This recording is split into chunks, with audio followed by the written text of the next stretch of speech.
हाय, आपल्या सर्वांचं आसान आहे लर्निंग विथ रोडगे सर या यूट्यूब चॅनलवर स्वागत आहे. आज आपण स्क्वेअर नंबर म्हणजेच वर्गसंख्या किंवा चौरसंख्या काढण्याची ट्रिक पाहणार आहोत.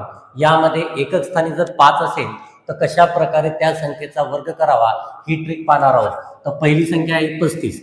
35चा वर्ग करायचा आहे तर वर्ग कशा प्रकारे करणार?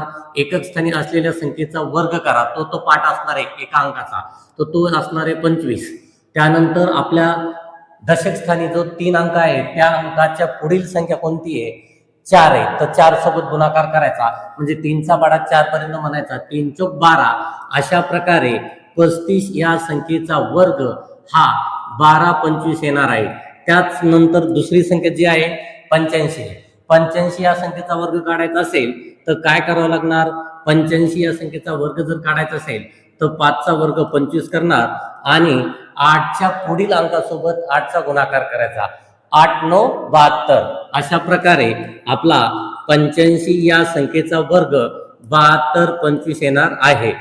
तर असेच आपण बाकीचे गणित सोडू शकतात, एक्झाम्पल सोडू शकतात. धन्यवाद.